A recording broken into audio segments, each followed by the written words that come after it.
Hello and welcome to another episode on Futuresque 360. Buckle up. In this video, we're going to tackle an interesting subject, and that is how important are data skills in the UX research and design professional work environments.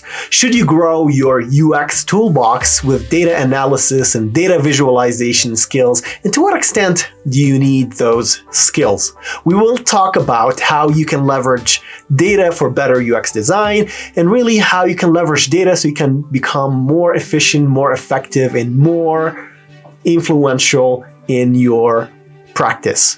Well, if you want to find out, then you might want to stick to the end of this video because it is jam-packed with insights.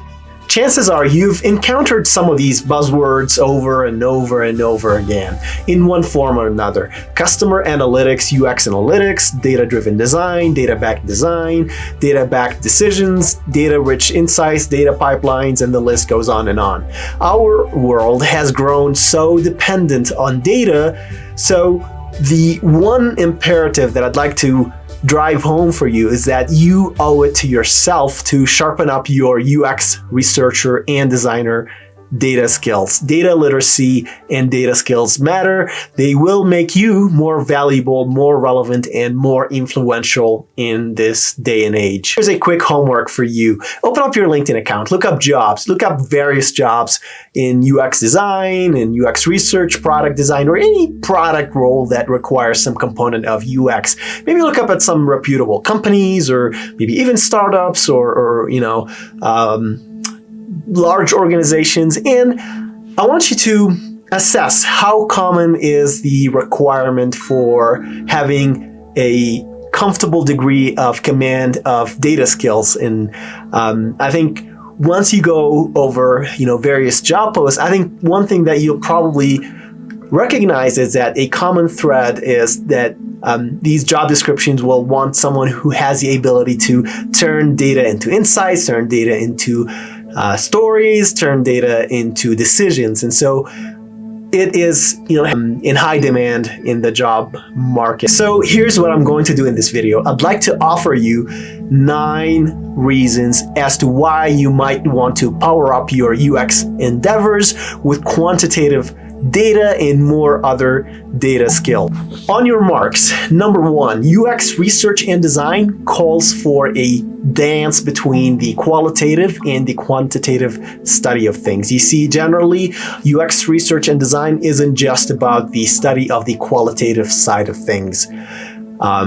Such as user pain points, emotions, user journeys, concepts, ideation, and so on and so forth. Nor it's only about the quantitative side of things or side of the experience. Percentages or, pie charts or ratios is not going to be enough. So the point that I'm trying to communicate is that you will unlock tremendous value from your UX research and discovery when both lines of action and inquiry are properly leveraged, wedded, and synced. And this brings me to our second point, and that is quantitative data brings clarity, purpose, and direction. As a UX researcher designer, you will handle complex projects. This is not a question of if, but a question of when. So when this happens, you will be faced with loads of variables, unknowns, alternatives, intricate dependencies, delicate trade-offs, and much more. As a UX designer, you may feel overwhelmed and siphoned into a whirlpool of UX possibilities when navigating this kind of complexity. Data will illuminate the path ahead for you. It will guide you where you need to go next in your research and discovery journey. It will offer you hints on where your clues exist, because in the end, success in the UX research and design spaces is not something that you stumble upon. This is the purpose of one of my previous videos, so you might want to check it out, link down below. Point number 3, push the envelope of your UX discovery and bring richness to your insights with data skills. You see, in a lot of ways, our primary task as UX researchers and designers is to bring about designs that really respond and are, that do meet our customers' and users' needs and expectations. So our job is to understand and unearth and unlock what our customers need and want, and how do they behave, how do they interact with whatever we're studying, uncover patterns. So having data and having a comfortable degree of exposure and command of data skills will allow you to apply more breadth and depth to your analysis. In the absence of such skills, you may not be able to tinker more with your data and examine it more closely. You may not be able to arrange and rearrange your data in ways that allow you to extract and uncover more meaning, uncover new meanings and patterns, and explore associations between emerging key variables. You see, with data skills, you can create hypotheses and questions and then, go and test those hypotheses and questions. With mediocre data skills, there's only so much that you can do. Therefore, it would be best if you could develop educated guesses and hunches about what you observe and collect, and then set out to confirm them. Thus enriched, you'll be able to streamline your design processes and your research and design discovery pursuits, and design better products and services ultimately. And speaking of this, I can't emphasize enough how many resources are available at your disposal. Just look up anything you want on the internet, and it's readily available, from classes, online courses, tutorials, websites, guides, anything you want about any question on how you might approach a statistical test, on how would you approach a particular analysis of a statistical problem or anything. Everything is available at your disposal. As a matter of demonstration, I'd like to show you a couple of websites, and specifically I'd like to maybe showcase this particular statistical test called chi-square test of independence. This is one by the Kent State University. This is a guide. Here's a definition of what a chi-square test of independence. It determines whether there's an association between categorical variables, whether the variables are independent or related. Here's another website, and this is an example. In this example, suppose a researcher wants to know whether or not marital status is associated with educational level. By the way, I'm going to put the links down below for these websites if you want to take a look, as illustrations of what we're talking about. But in this example, they've created a contingency table. Maybe you want to learn about what is a contingency table, but the goal is to explore, is there an association between the marital status versus, someone's educational level. So if you're working on your UX research and design pursuit, and maybe you'd like to understand, is there an association between, the age group versus maybe preference for certain products. You have your participants in a survey, for example. You can classify them according to age groups.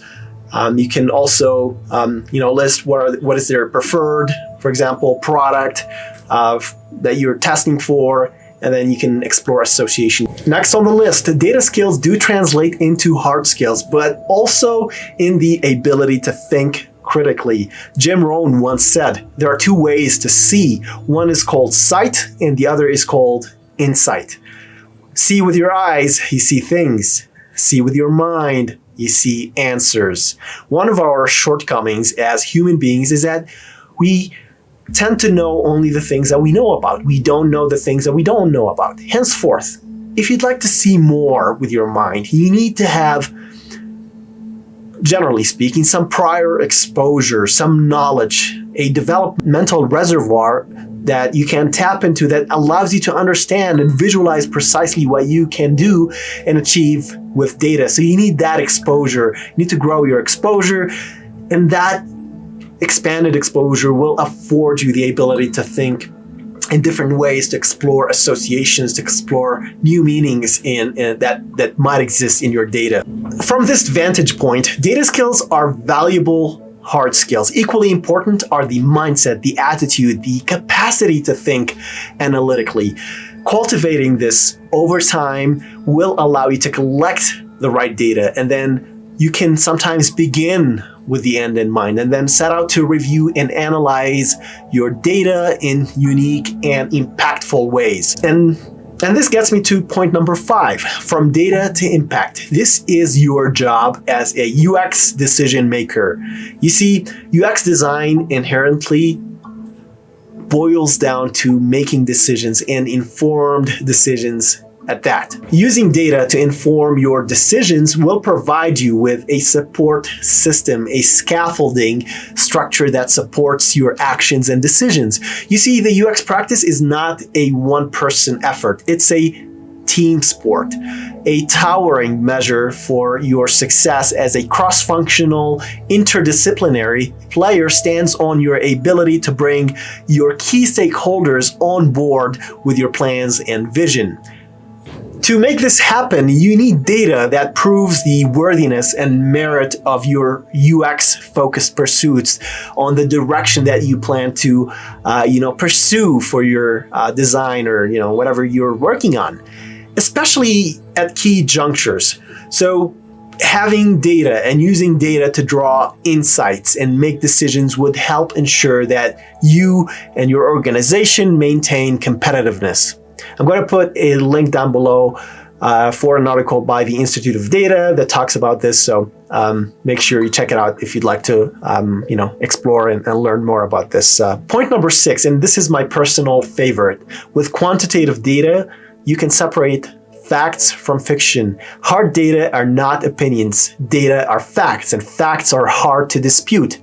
By virtue of being a UX researcher and designer, you are at the epicenter of projects. You are a central point of contact, a central POC who interacts and collaborates with the various teams and team members across the various disciplines. So do not expect, and this is, by nature, that everyone will automatically adopt and be aligned to your UX insights and your UX approach. With quantitative data at your disposal, you'll be able to make a sound and solid case as to why you're pursuing what you're pursuing and why is it the right choice. And this gets me to point number 7. Quantitative data is easily digestible. When your data is measurable and well contextualized, you make it easy for others to process it and discern where you're heading with it. The right data speaks for itself and doesn't need a spokesperson. It's a powerful tool to convey your messages across, reflect urgency, call to action, effectively collaborate, keep track of progress, and whatnot.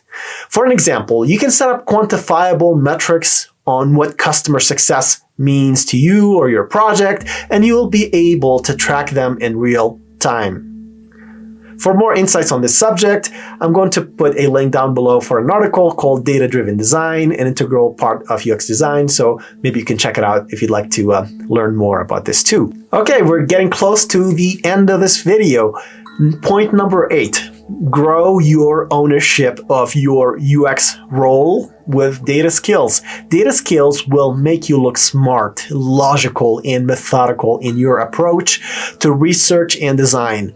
Then your colleagues and your superiors will trust your judgment and ability to make the right calls and decisions with minimal scrutiny and interference. And your ownership of your UX role will proceed largely unhindered. Okay, last but not least, let's conclude with point number 9, and this is a bonus point, and that is boost your relevance in the data age with data skills. Data skills are in high demand virtually in every field. They will bolster your attractiveness to employers.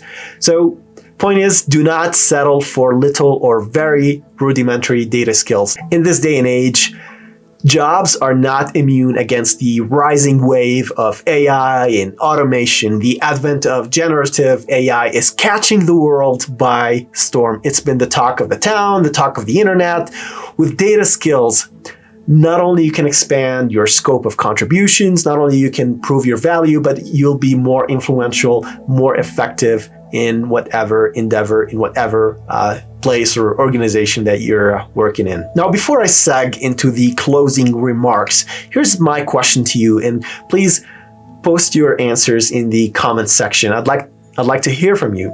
How important do you think data skills are for the practice of UX research and design?